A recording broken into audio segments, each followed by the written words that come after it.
Salamlar əziz izləyicilər, hər birinizi yenidən kanalda xoş gördük. Bugünkü videomuzun mövzusu tələbələr üçün olacaq. Tələbələr üçün çox vacib olacaq. Kim ki Estoniyaya gəlib oxumaq istəyir və yaxud da artıq qəbulunu alıb gələcək. Estoniyada necə bank hesabı açmaq olar gələndən sonra tələbə kimi. Əvvəlcədən xahiş edirəm qəşəng bir dənə like qoyun, dostlarınızla paylaşın bu videonu. Kim ki xaricdə gəlib oxumaq istəyir, yaşamaq istəyir, Estoniya ilə maraqlıdır, Estoniyada oxuyub yaşamaq istəyir. Onlar üçün bu video çox faydalı ola bilər. Göndərin bu videonu onlara, qoyun onlar da baxsın.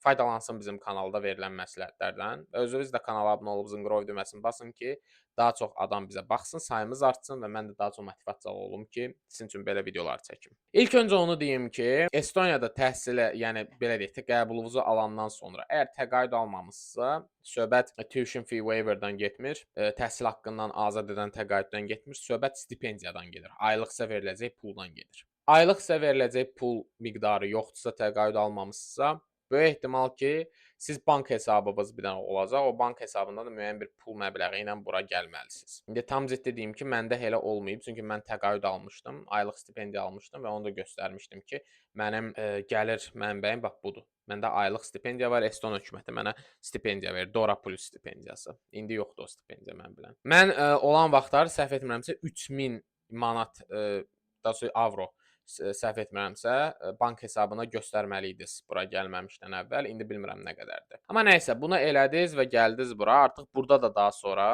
bank hesabı açmalı olacaqsınız. Çünki Eston bank hesabı təbii ki, daha rahatdır. Buradakı, belə deyək də, maliyyə əməliyyatlarını həyata keçirmək üçün. İlk öncə nə edəcəksiniz? Gedəcəksiniz, pasportunuzu və yaxud da oturum izninizi əgər varsa, onu təqdim edəcəksiniz banka. Deyəcəksiniz ki, mən burada bank hesabı açmaq istəyirəm indi. Bəzən olur ki, oturum izni olmayan adamlar üçün bank hesabı açmaq mümkün olmur. Məndə də bir balaca deyəsən elə olmuşdu. Amma yəni məsələ bundan ibarətdir ki, mən deyəsən aça bilmişdim bank hesabımı gələndən sonra. Səhv etmirəmsə nəsə bir icazə almaq lazımdır hökumətdən və yaxud da orası tam dəqiq yadımda deyil, ciddi deyirəm. Ya universitetdən bir sənəd olmalıdır, ya da ki, dövlətdən nəsə icazə almalıdır. Mən bilən dövlət deyil idi, universitetdən nəsə bir sənəd olmalı idi. Mən səhv etmirəmsə universitetdən bir sənədi təqdim eləmişdim ki, burada Swedbank adlanan bankda, buranın ən böyük bankıdır. O bankda özümə hesab aça bilim. No nəysə, yəni sırf sənədlərə gələndə isə pasportumu istədilər, nəysə. Bütün bu prosedur getdi. Həmin bu prosedur vaxtı da onu da deyim ki, mənə bəzən belə də biraz gic-gic suallar da verirdilər. O vaxtda başa düşmürdüm bu sualların mahiyyətini. Sonra özüm bankda işləyəndən sonra başa düşdüm. Bəzən suallar verirlər ki, sənin hansısa bir qohumun və yaxud da atan, anan falan nə bilim də, prezident, kral, imperator falan deyil ki falan. O vaxtı bilmirdim nəyə görə soruşur. İndi isə bilirəm ki, belə PEP adlanan xüsusi bir adamlar olub, political exposed persons. Bunlar elə bir ki, belə deyək də məmurlar falan, belə tipli adamlar daha çox, yəni ki, pul yumağa dostupları olur da, belə vasitələrə dostupları olur ki, çıxışları olur ki, pul yuya bilsinlər də başqa sözlə. Yəni çirkli pulları, qanunsuz yolla qazanılan pulları yuya bilsinlər. Ona görə də hər bankda gedəndə belə suallar verilir. Nəysə, yəni mənə də o sualları vermişdi. Nəysə, bir dənə forma doldurursan, birinci dəfə öz bank hesabınızı açırsınız, sizə kart verilir və ondan sonra artıq oturum izninizi alandan sonra bir daha gedirsiniz banka və özünüz üçün Smart ID adlanan bir növ sistemi açmış olursunuz orada. Yəni bankda sizə kömək eləyirlər də. Əvvəl bir şey deyim ki, onu da pulsuz eləyirdilər. İndi artıq 5 avro pul verməlisən. Yəni ciddi deyirəm ki, inflyasiya bu ölkəni çökdürməsə yaxşıdır. Nəysə, gedirsiniz banka bundan sonra, təbii ki, bu Smart ID-ni də düzəldirsiniz. Bu artıq oturum izninizi alandan sonra. Bir şey məsləhət görürəm ki, əgər siz artıq Estoniyadan qəbul almısınızsa, mütləq şəkildə gedin VFS Globaldan oturum iznini almağa çalışın. Mən sizə məsləhət görmürəm D viza. Mən o vaxtda D viza almışdım. Çünki mənim vaxtım biraz az idi. Mən tez prosesə başlamamışdım.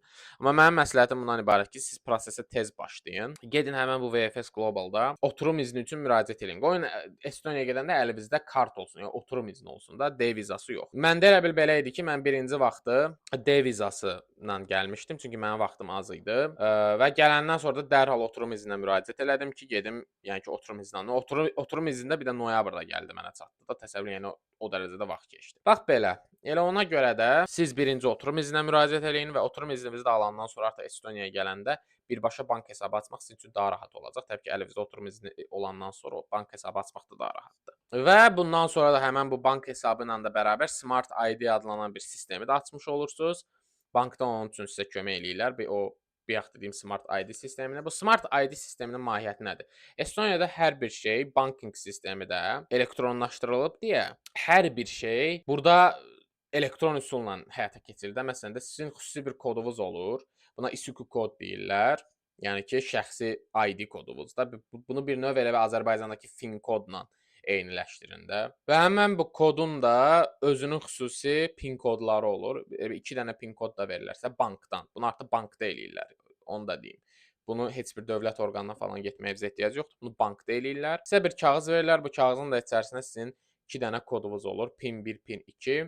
Və bu kodlarla da siz gələcəkdə ödənişlər eləyəndə həmən bu kodlarla istifadə edirsiniz. Ona görə də bax məsələn, mən demək olar ki, Estoniyada bütün ödənişlərimi onlayn vasitəsilə edirəm. Mən burada çox nadir hallarda da məsələn də ümumiyyətlə son 6 ildə demək olar ki, 1 ya 2 dəfə, yəni bura gələndən sonra son 6 ildə 1 ya 2 dəfə mənim əlimdə nağd pul olub. Tam ciddi deyirəm. Yəni burada hər bir şeyi mən demək olar ki, ya onlayn ödəmələrlə həyata keçirirəm, ya da kartla. Bax belədir burada.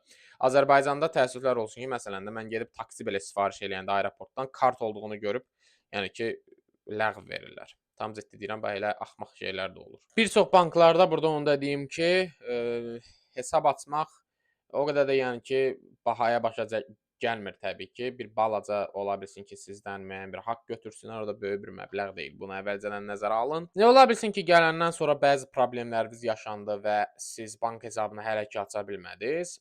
Alternativ variantlar kimi eyni zamanda da onu deyim ki, Azərbaycana pul göndərmək istəyirsinizsə və yaxud da Azərbaycandan pul almaq istəyirsinizsə, Paysend, Revolut tipli onlayn ödəmə belə deyək ki, tətbiqlərindən istifadə edə bilərsiniz. Mən özüm şəxsən hər ikisindən tez-tez istifadə edirəm. Azərbaycana pul göndərmək lazım olanda çox rahatlıqla pul göndərmək olur. Bax belə, bu məsələ ilə əlaqədar əlavə suallarınız varsa aşağıdan şərhlərdə yazın, xahiş eləyirəm. Kanala abunə olub zınqrov düyməsini basın. Əgər məndən sırf xaricdə təhsil yaşamla əlaqədar, Estoniyada təhsil yaşamla əlaqədar, eyni zamanda ixtisas seçimi, karyera inkişafı məsələlərinə əlaqədar, şəxsi inkişaf məsələlərinə əlaqədar istədiyiniz bir mövzuda məsləhət almaq istəyirsinizsə, mən bunun üçün sizə canla başla xidmət eləməyə hazıram. Necə deyərlər, ya bu e-mail ünvanına yazın, ya da bu Instagram hesabına. Məndən fərdi şəkildə seanslar götürün, oturaq danışaq, hər bir şeyi müzakirə eləyək. İstədiyiniz sualları mənə verin və mən də sizə bacardığım qədər sizə yaxşı məsləhətlərimi verim. Və siz də təbii ki, bu məsləhətlər üzərində işləyib, belə deyək də, istədiyiniz nəticəyə çatasınız. İndiyənə qədər kim məndən bu xidməti götürüb, məsələn, Avropada oxuyan bəzi izləyicilərim məndən bu xidməti götürüblər. Bir çoxsu iş tapa bilmirdi və mənim verdiyim məsləhətlərdən sonra 1-2 ayın içərisində iş tapdılar. Eyni zamanda ixtisas seçə bilməyən Azərbaycanda da olan bəzi müştərilərim olub ki, izləyicilərim olub ki, hansı ki, onlar da ixtisas seçimində müəyyən problemlər yaşayıblar və mən onlara konkret məsləhətlər vermişəm ki, hansı ixtisasları seçmək, onları hara apara bilər və onlar da sonra düzgün qərarı mənim xeyrimə verə biliblər. Bax belə, elə ona görə də siz də bu xidmətdən istifadə eləyin. Yazın bu göstərdiyim kanallara mənlə fərdi əlaqəyə keçin və sizlə seanslara oturaq danışaq. Belə, özünüzə yaxşı baxın. Allah amanında.